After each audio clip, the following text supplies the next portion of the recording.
crying again? Why are you crying? Ugh. Just stop crying. Just stop crying. Biggest mistake he made, he thought he can try this case like Michael Jackson. Michael Jackson lived in Santa Clara. Mr. Cosby didn't live in Montgomery County. He's a Philly guy. Right. If it was in Philly like Meek Mill, yeah, you get the jury from Philly. Mesereau said, no, I'm going to get the jury from Montgomery County. Well, the judge was voted in. He was popular. The district attorney won there. And Mesereau wouldn't listen. I said, no, let the Pennsylvania State Supreme Court pick someone like Erie, Pennsylvania, because those small coal mining towns, they don't believe in this type of stuff, man. Right. You know, and they got side pieces. They know what this game is all about. Right. And like I say, Mr. Cosby ain't no perfect man. Right. It was the infidelity there. Yeah, it was. It's not against the law, though. You know, that's a part of the industry, man. Mrs. Cosby would pick him up from the Playboy Mansion. Right. You know, so it's not like, you know, he's this perfect character, a human being who has not stepped outside of his marriage. But that was between them. That's between the husband and wife. That has nothing to do with the public or any family members. Absolutely. But in 2018, man, I knew the fix was in. That jury, man, they all knew the judge. They all heard about the case. They were sequestered. We had a Muslim on the jury, and a black male, an older black female, and they all voted. And I knew, we went to lunch, man, and it was a feeling I got. And I said, man, we're not gonna win this one. Man. And I just knew it.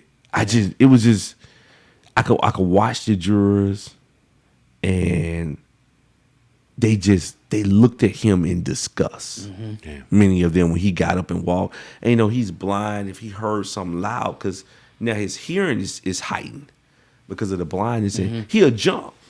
And he just had to use, he's 80 years old, man. He had to use the bathroom. And he wanted them to take a break. He was like, I want to take a pee break. And the jurors frowned on that. But you know, looking at them, man, and I could tell you, I knew we wasn't gonna win that case. No matter what I did, I knew. And he kept saying, he said, Andrew, he said, I don't think we're gonna get this one, man. He said, because Mesereau should have listened to you and not get this jury from Montgomery County. He said, I don't think we're gonna get it. He said, but I'm preparing myself. He said, they're gonna make me do time because they gotta make an example out of me. He knew it, man. He knew it. He said, they're gonna make me do time. And I said, hey man, no verdict has come back yet. But in my heart, I knew. Yeah. And they said they had a verdict. So we rushed back, and Detective Schaefer, who was one of the detectives who investigated this, he gave me the middle finger in the courtroom. And I was, my attorney out of Birmingham, Tom Larkin, he knew where my temper could go. He said, no, you're going to leave the courtroom. He said, you're going to go and leave right now. And you're going to go get yourself together. He said, because you're going to let them mess you up, and it's gonna take away from the character of Mr. Cosby. Because if you get out here and fight, or you got here and get too emotional, you lose who you are. Yeah. But I'm like, man, but I'm human. You know, like, he just gave me the middle finger. I know what they're about to do to him. And he was like, it's the system. That's what you've been talking about, the system. He said, so you got to beat them at the system. And I thought about it. I said, well, man, it took a while for me to get myself together. Because it just takes a minute, man, you know, when you're in that moment. And I don't like to lose, man. I don't like to lose. Yeah. But I'm not a sore loser. I don't have a problem with jealousy. I have a problem with envy. No, because it's okay to be jealous of your opponent to say, I want to be jealous of him so I could go practice harder and be better than him next time or her. Yeah. So jealousy is not a bad thing because that could give you a different grind to say, this is what I'm gonna work on my skill sets to be great at whatever I'm trying to be great at. The envy is the stuff I don't like. Right. Like I don't have a problem with a person using a person. We all get used for something. Somebody used us to do this. Just don't misuse me. And when he did that to me, I knew, and they came back with a guilty verdict. And that's when Mr. Cosby did lose his cool in the courtroom. And the district attorney said, I want him remanded into custody now. He's a flight risk. And the judge said, well, he hasn't left. We've been going through this trial for 2 years. The judge acting like as if he want to be fair now. Right. And Mr. Cosby, he said, he has a plane and online it says, and we know it's more than that, but online it says net worth is $400 million. And Mr. Cosby said, I ain't got no damn plane, fool. You know, because we had sold the planes. They were 30 plus years old. And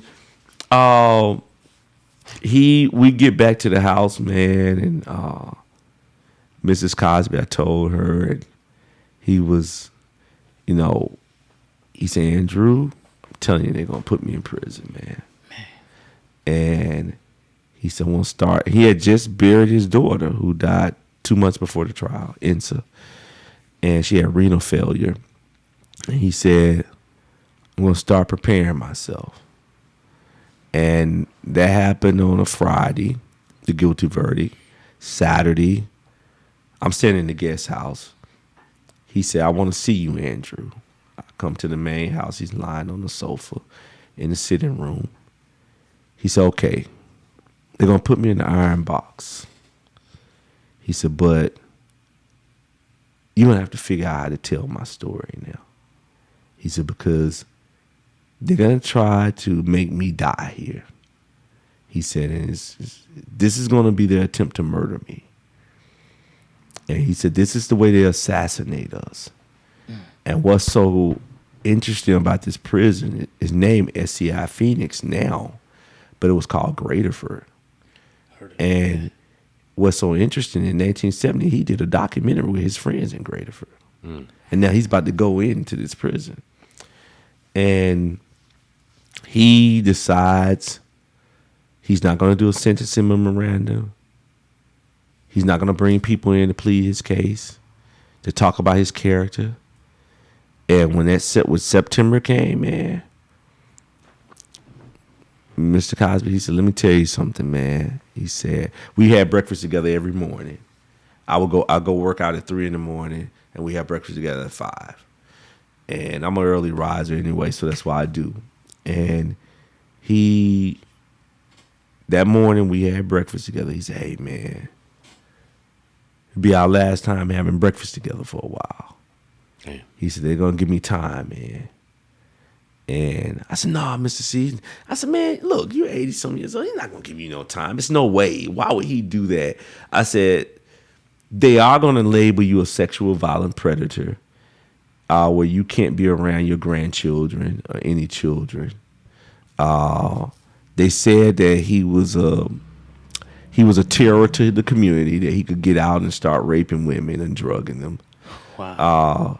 Blind, and that's what and when they got to the courthouse, man, we sat there, waited, and the judge threw the book at him, and it was a death sentence. And he never lost his cool or edge. He smiled. And I'm sitting there, because when he was found guilty, I had to go back to that in my mind, because we were all emotional, man. Right. And you can't help it being. I don't mind saying as a man, I was just emotional because, you put your life into this, man. And I literally, I tell everybody, man, when I believe in something, I believe in a person's innocence, and I'm out here, I interject my life into this. I become a part of that situation. I'm going through it with you and your family. I'm going to use my money to keep the family afloat, because you're in it. When you're in it with a person, you're family now. Right. Like, we're in this together. And I went back to that moment where he told me if anybody was crying, to get rid of them. He said, because, man, this is the real fight. And I went back to that moment. So when they sentenced him to 3 to 10 years, I said, Mr. C, I gotta take it out. Give me your tie, give me your bracelet. And he made a joke. They want my tie. What they think I'm gonna hang myself? I said, well, they're gonna take your shoelaces too, and all of that. He said, not my shoelaces. The only thing he was concerned about was cold showers, because one of the attorneys joked with him and said, man, they do cold showers. He said, I don't want no cold shower, man. That's all he was concerned about, cold shower. But he prepared himself over that summer, man. He started giving up certain foods. He prepared himself for what prison was going to be like. He started giving up certain things in life. When they put that ankle bracelet on him, he stayed in Philly, his Philly home, and he prepared himself mentally for it. And I walked him to the offices, and he said, hey, this is the last time you're going to get to walk me. He said, but when you go out there today, he said, listen, Mungo Slade, Sharp Eye Washington, those are the characters for Uptown Saturday Night, because Richard Pryor plays Sharp Eye Washington. We joke with each other about that. He said, give it to them. Give it to them. And I had met with Farrakhan Pryor before he was sentenced. Farrakhan said, look, Brother Bill sponsored all of the buses for the Million Man March. Wow. He said, we don't want nothing from Brother Bill. He said, but Brother Bill will be protected. They're going to put him in. He said, I'm telling you, they're going to put him in there. But Brother Bill don't have to worry about a thing, and he owes the nation nothing. He said, because he's done for the nation and the world more than we should have done for him. We didn't do for him the way he did for us. We didn't stand by him. And I remember Farrakhan's words. And Mr. Cosby said, look, man, I'm going to be okay. And I went out and I gave the speech of a lifetime. He said, look, you got to take care of my wife now. And you gotta be in this fight with my wife. And Mrs. Cosby has ran the show from day one, man. We'll be on the phone all day, and we always talk every night at 11 o'clock when she's swimming. She goes swimming, and he built an Olympic-sized pool at the Massachusetts property and around his cars, man. And she swims at night. We'll talk to 2 in the morning, and we'll come up with plans. She's like, okay, Mr. Wyatt, what do you want to do now? What's the new plan? I said, well, we're going to do this. I flew in every day, man. I would fly in. His skin started breaking open when he was in prison, and he didn't have lotion. And Mrs. Cosby, she said, can you get some stuff into him? I said, Mrs. C, I got in with some correction officers. Matter of fact, I'm dating one of them. I started making, I'll fly in, man, every other week to Philly. And I'll put tea tree oil together, lavender oil together, put a lotion together, let it soak overnight. And, man, I put it in my waistband in Ziploc bags. And, man, they always gave me a private room with him. So he'll lotion up, man. And I did that. And he could spend 3 hours with me. We only spent 45 minutes together. Wow. And he'll tell me how he would channel Nelson Mandela. Nelson Mandela would tell him how he was in Robben Island. They would give him a tin cup with porridge in there. And for breakfast, they would put a piece of sugar cube in the middle of the porridge. He'd eat around it. And he'd say the sugar cube, that would be his dessert. And then for lunch, they give him the same tin cup with porridge. And they will put a piece of broccoli in there. He'd eat around the broccoli, and that would be his vegetable. He'll say the vegetable. Then for dinner, they'll give him that same tin cup with porridge. They'll put a piece of fat back in the middle, just a little piece of meat. He'll eat around that. That'll be his protein. So what Cosby did, he would take all his food and put it under the sink in the prison and wash it off. Just to get the salt. He said, look, man, they're trying to make my blood pressure go up and stuff like that. They're trying to knock me off. He said, I know what they're trying to do to me. And he would rinse it off. And then they started telling him he couldn't rinse his food off. You know, you can't rinse your food off. And he would rinse his eggs off. And he would just eat them. He would put them in a cup, man, and he would eat them after he gets shaked up in the cup and get the salt off. And then I visited him, and I always said, man, the creator, man, knows what he's doing. We might not understand. And when I visited him, since he's blind, he can't see. His eyes were bloodshot red. And I called Mrs. Cosby. I said, something ain't right. And he couldn't get his pressure down. And I called the prison and I told the warden, so let me tell you something. I will have cameras out here. If something happened to him, if you don't get him to a doctor and they found out that his carotid arteries on the left and right side had 90% blockage each due to plaque buildup, and they cleaned them out, if it wasn't for prison saved his life. That saved his life because he went in knowing he had blockage but never told anyone because he loved his pizza, cheese, steaks, hoagies, and that kind of stuff. And but he actually be put in general population. And man, the inmates would come up to me, guys. I remember the year they started letting death row inmates have visitation, and then some who got to meet him because it's a big prison. Guys would come up to me, man, and said, "Look, if you leave Uncle Bill, we're gonna have somebody kill you, man." They would just come say that to me. and this guy, Anthony Sutton, we call him Benny Doo. And he was part of Junior Black Mafia. And Benny Doo, they call him Benny Doo because you tell him to do it, he'll do it. And he's been in there for 36 years. Son has been in there with him for 12 years. Damn. Benny, a big dude. He came up behind me one day, man. He said, let me tell you something, man, about the Godfather. He don't call you Andrew in here. He call you his son. And Benny Hand's a huge, big dude. He's like, let me tell you something. You a 5-star flat-footed general. And man, he said, I got 6 guys surround him every day. Wow. And they take him to his doctor's appointments, and they make sure he's safe. He said, one guy got smart with him. I made him get on his knees and apologize to the Godfather. He said, because what he just did for my life, man, he showed me how to be a man. He showed me, he talked with me. He said, man, I cried for the first time. When he sat in a room and he touched my hand. And he said, Benny, you don't have to live this life. Benny's in there for life. And Benny said, but I'm innocent, man. He framed me. I didn't do the murder. He said, tell Andrew. So now I got Benny an attorney, and they're working pro bono. Nice. And, Benny talked to him yesterday, but he said, man, he said, man, the Godfather, because that's what he called him, the Godfather. He said, a guy walked up to him, Andrew.